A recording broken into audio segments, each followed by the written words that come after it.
Hey guys, welcome to Learn Feng Shui, where you'll learn Feng Shui from a classical point of view, taking out the myth and superstition. If you like weekly tips as well as fun folklore tales, you'll enjoy learning Feng Shui with me. Hey guys, let's talk monthly energies. Welcome to the month of the rabbit.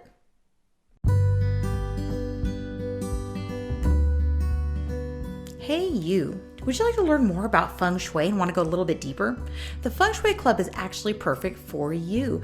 So it's an exclusive part of my website available at fengshuibycandice.com.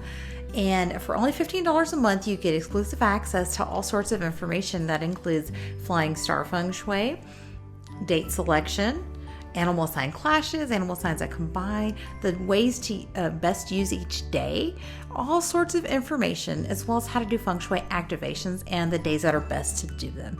So if you're interested in learning about this, you can head to my website at fengshuibycandice.com, which of course is linked to down below. There's a 7-day free trial, and if you decide you like it, it's only $15 a month after that.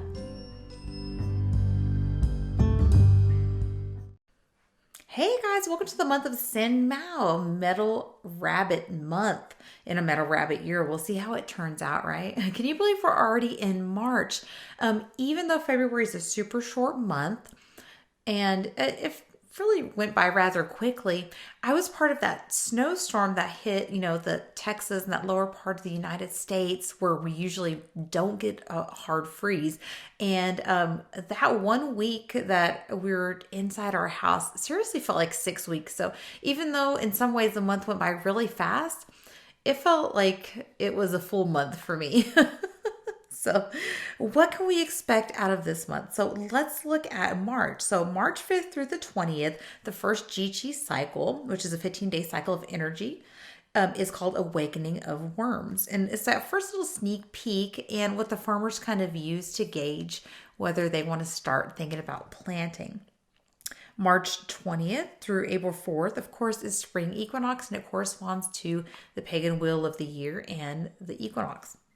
So one day before the spring equinox, every equinox, there is known as a 4 separation day. So it's the day that the chi is descending and declining really low. And so on the 19th, you might want to, kind of expect some delays, expect things to maybe not go so much as planned. I wouldn't schedule anything super big for the 19th because the chi might be super low.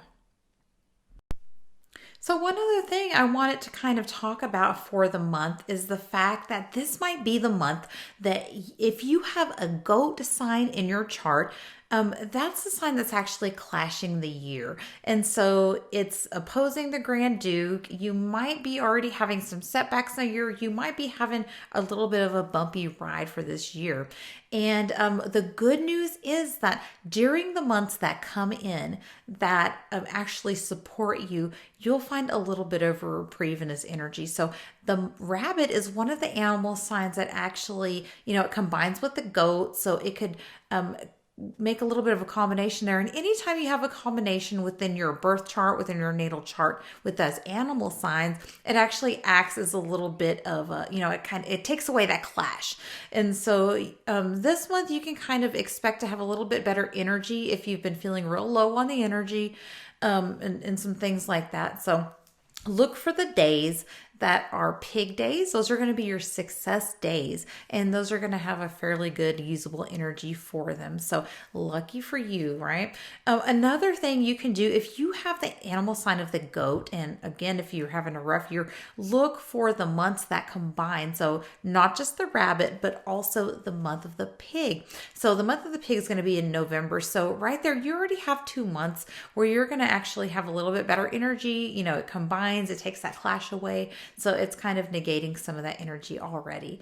And another month you can look at is the month of June. So the month of June, the horse and the goat, they make a lovely combination also. And they actually make the sun and the moon, whereas the other animal signs make different elements. So if you, spend some time during that month, you'll notice that the energy probably helps you out a little bit. So good news, you have 3 months already where the energy supports you, so you're not at a total loss. Another thing you can actually do is use the areas within your home that represent those animal signs. So you can use the east, the south, or the northwest, and those energies will give you some extra support. You do kind of want to look at your chart, see what kind of energy you already have. If you already have a rabbit and a goat, you might want to use the northwest, which is the pig area. If you already have a pig and a goat, you might want to use the east, which is the rabbit area, to make those harmonies.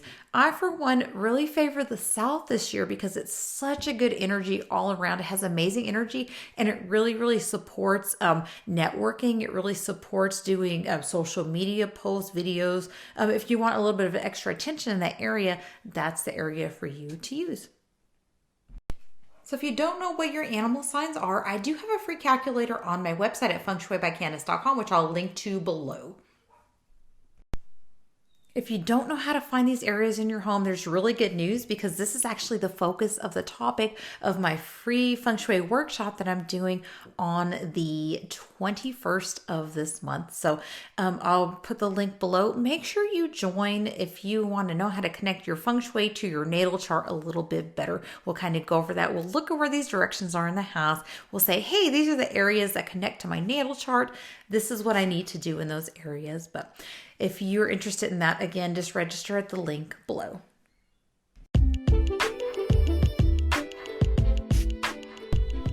Be sure to support the podcast by hitting that subscribe button and sharing with your family and friends who you think may be interested, as well as leaving a review.